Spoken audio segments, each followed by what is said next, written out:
sacerdote? Pois bem, fui ordenado dia 13 de maio desse ano. Eu tenho 7 meses de padre e 6 meses de vigário paroquial na paróquia Santo Antônio na Lapa. Meu primeiro trabalho como vigário. O senhor é nascido aonde? Em Santa Catarina, São Miguel do Oeste. São Miguel do Oeste, opa! Sou o último de 8 irmãos. Em 96 nossa família veio para o Paraná. Aí estamos hoje atualmente em São José dos Pinhais. E assim, seus primeiros estudos foram lá em Santa Catarina mesmo? Foi em Curitiba. Fiz filosofia em Curitiba, os primeiros estudos. Depois fui até São Paulo, onde eu fiz uma parte do noviciado, porque antes eu estava numa congregação de padres religiosos e fui estudar teologia fora do país, durante 6 anos no México. São Miguel do Oeste, São Miguel, Catarina. Os seus pais trabalhavam sempre na lavoura. na lavoura, Eu também tinha bastante parreiral de uva, fazia um vinho, uma graspa. uma graspa, aquela bona. Assim, o que motivou o senhor a ser sacerdote?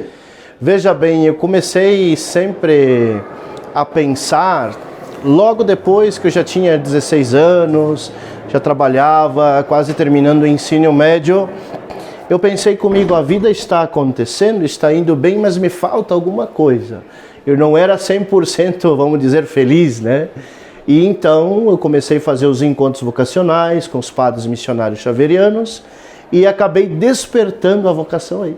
Foi aí que eu descobri que eu podia fazer algo a mais do que só trabalhar, só estudar, que Deus me chamava a ir trabalhar no reino de Deus, né? Mas foi numa missão maior, justamente. E filosofia o senhor cursou aonde? Fiz a filosofia no instituto na época ali no Largo da Ordem, que se chama Faculdade Vicentina de Filosofia. Sim, conhecia muito bem. E um carinho enorme pelos vicentinos, a congregação da missão, porque aí estudávamos juntos, né, na filosofia, aí em Curitiba. E a filosofia não fez lá Nietzsche, os outros, partir para outro caminho? Exatamente, a filosofia como ciência, né? Ela nos traz aí a possibilidade de pensar a vida, pensar a pessoa humana. Claro que fazer filosofia sem o olhar da fé, puramente racional, a gente acaba indo por outros caminhos, né? O que me ajudou bastante na filosofia foram os encontros de espiritualidade, manter a oração viva, né? Saber separar o que é o pensamento de um autor, para quem ele escreveu na época, que público que ele tinha, é importante para a gente assimilar o que é bom. E aquilo que não serve a gente acaba deixando, né? Mas é importante, se a filosofia provoca ao pensar, né? Então, e é a mãe de todas as ciências, né? Aí por ela começa tudo. Mas graças a Deus tive bons professores, bons padres que me ajudaram nesse processo. Isso, a teologia, então eu fui estudar na Cidade do México, num instituto chamado IFTIM, Instituto de Formação Intercongregacional de México. E na época, como eu estava com os padres religiosos, aí então fiz 3 anos de teologia na Cidade do México. Língua hispana, depois Inca, Maia, Azteca e junto à teologia. Chegou a conhecer um pouco o grupo Zapata lá? Ah, o Zapata é muito grande, sim. Garibaldi, toda aquelas movimentos ali do México. Inclusive, o México é um país de muita cristandade também, ainda eles têm uma fé, eu acredito que até mais que os brasileiros, que são muito fervorosos, né? Principalmente 12 de dezembro, que é o dia de Guadalupe, todo o México para, né? Não tem missa em todos os lugares. Então, um país católico, acolhedor, e ali fui destinado a fazer a teologia. A pátria é maior é mais expressivo que o nosso, com certeza. Eu acabei concluindo 3 anos de filosofia no México, então voltei para o Brasil, onde eu comecei um trabalho missionário das missões populares com os padres saletinos, cujo padre José, que é padre saletino e meu padrinho, me convidou para esse trabalho. Então fiquei 2016 e 2017 trabalhando aí praticamente com as missões, junto no secretariado dos padres saletinos, traduzindo os textos que vinham de Argentina para o português, e aí fizemos a grande campanha missionária por todo o Brasil. Nós pregávamos missões, né, onde nos pediam.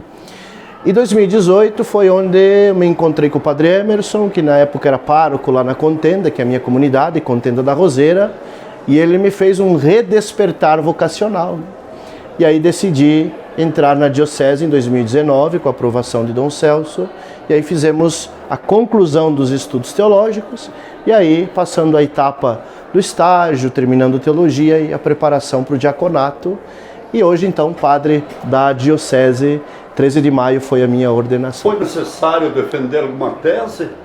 Sim, de filosofia foi a primeira tese que eu defendi, cujo tema era a falta ou o sentido da vida na pós-modernidade, uma abertura, uma busca de Kierkegaard, né, para o problema da existência. Então a gente trabalhou este tema, porque na vida você precisa dar um salto, quando nada há sentido a gente precisa buscar.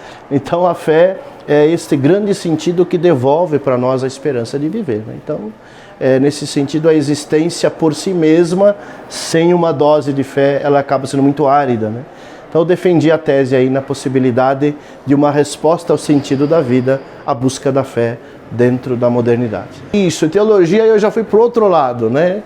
Aí eu quis trabalhar as comidas de Jesus, a comensalidade.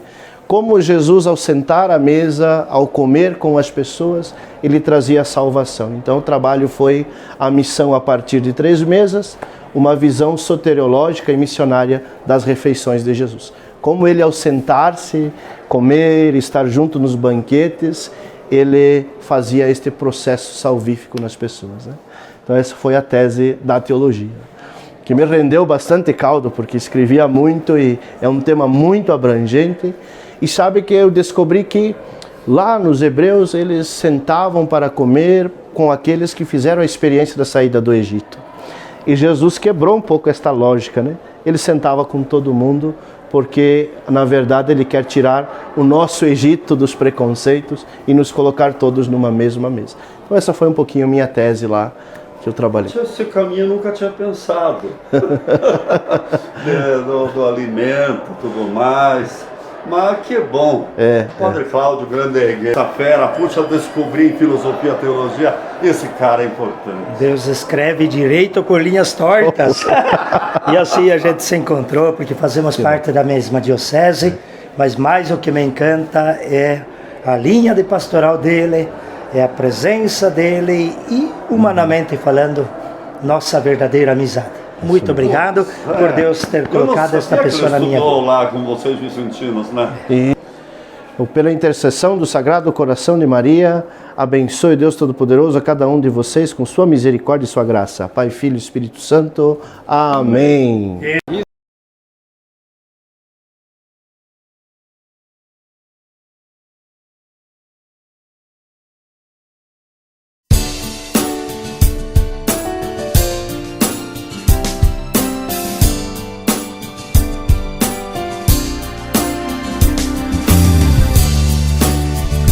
Chcemy Boga, Panno Święta, o usłysz naszych wołań głos. Miłości Boże dźwigać pęta, to nasza luba, to nasz los. Błogosław spotka Pani, błogosław wszelki stan. My chcemy Boga, my podani, On naszym królem, On nasz Pan. My chcemy Boga, my podani, On naszym królem, On nasz Pan.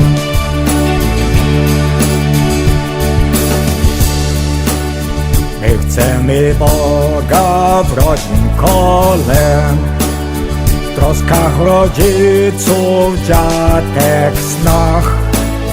My chcemy Boga w książce, w szkole, w godzinach wytchnień, w pracy dniach. Błogosław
refletir, deixei tudo pra te seguir.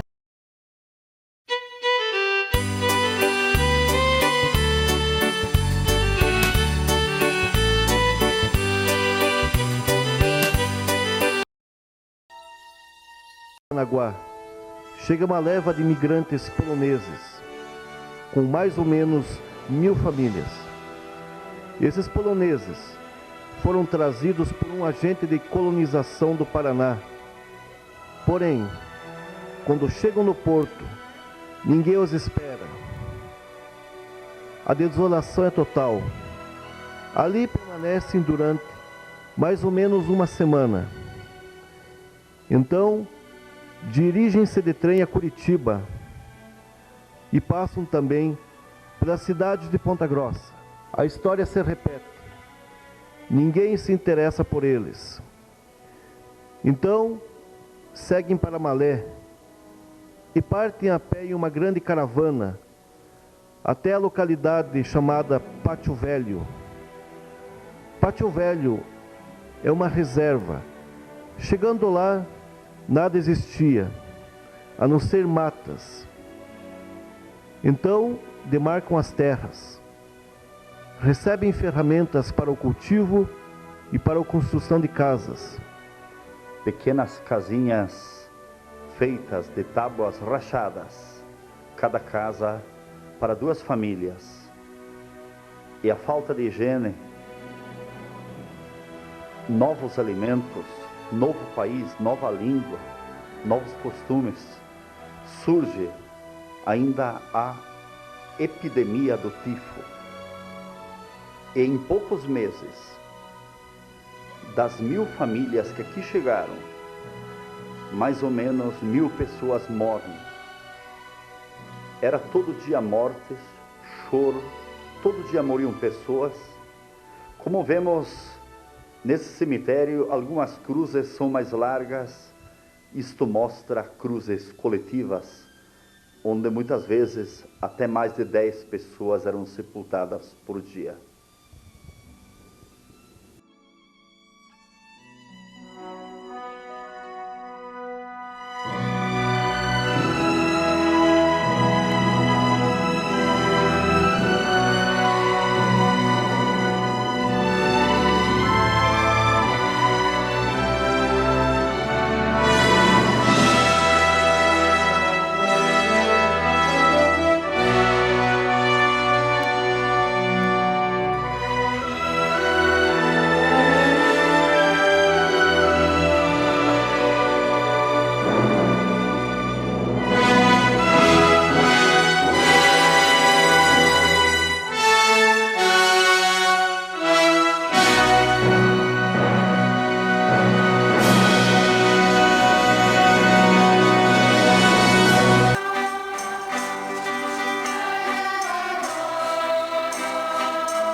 para o mundo e a gente sertaneja.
Estamos dando início a mais uma tradicional festa da colheita em Colônia Murici, onde queremos prestar da Colônia Murici. Queremos dar as boas-vindas a todos os que hoje aqui se fazem presentes. Agradecemos às pessoas que colaboraram na ornamentação dos carros e principalmente aos nossos patrocinadores. Dando início às festividades, queremos destacar aqui ao nosso lado o monumento que representa Cristo como hospitaleira acolhida aos imigrantes. Polônia e representantes do CTG vieram hoje também prestar a sua homenagem.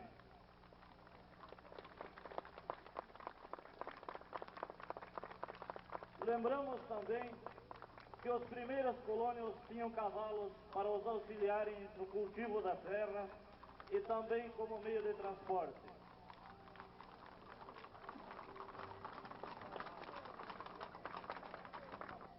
Este era o meio de transporte para a família ir para a igreja, visitar parentes e usada ainda até hoje para o trabalho na lavoura. Eles próprios construíam suas carroças e, ao contrário do hábito local de usar bois como tração, eram puxadas por belas e bem tratadas parelhas de cavalos.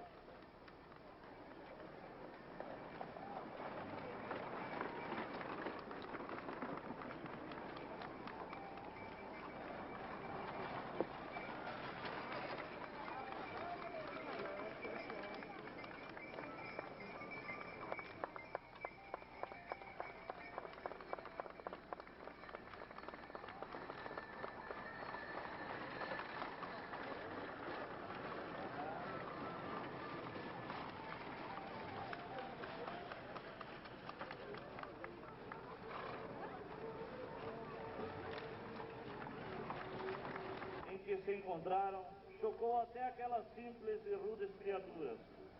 Não havia carpinteiros nem pedreiros, enfim, não havia nada. Eles próprios fabricavam os utensílios para lavrar a terra e para fazerem suas carroças, pois recebiam apenas o indispensável. Os lotes eram pagos a prestações. Era interessante a construção primitiva, palha ou capim, e cobrindo com tabuinha. Não trouxeram consigo quase nada, apenas uma riqueza, que era a vontade de trabalhar. Para eles, Murici era a terra prometida, a terra onde seus sonhos iriam se realizar. Neste ano serão comemorados 112 anos da chegada dos primeiros imigrantes. Obrigado, imigrantes, pela sua luta.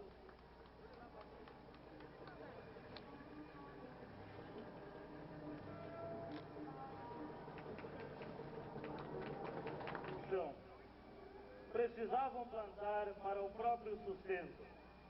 As matas eram densos pinheiros. Para obter um pedaço de terra para plantações, era nesse junto, pois a união faz a força. Abertas as clareiras, feita a queimada, lavraram a terra e faziam as primeiras plantações de centeio e trigo, apesar da grande dificuldade para conseguir um pouco de semente.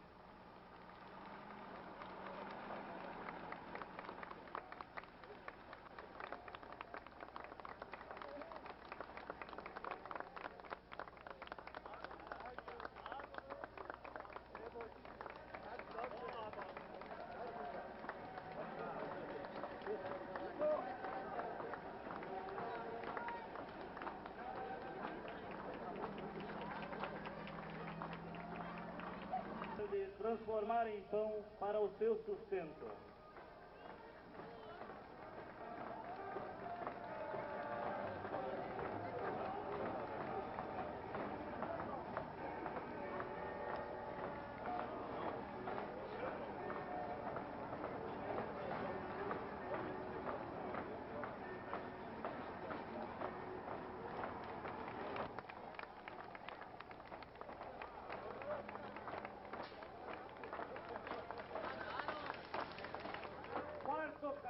O debulho do trigo. Em 21, em meio ao povo entusiasmado, havia também representantes das colônias polonesas. Em visita, o ilustre visitante apreciou com interesse a propriedade de um camponês de nome Voss.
świerkowych lasów i fal i tych potoków przejrzystych. Góralu, czy ci nie żal? Góralu, wróć się do chał. Góralu, czy ci nie żal?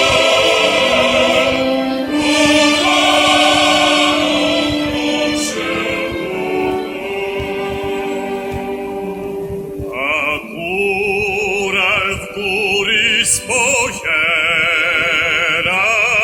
i łzy rękawem ociera i góry porzucić trzeba dla chleba.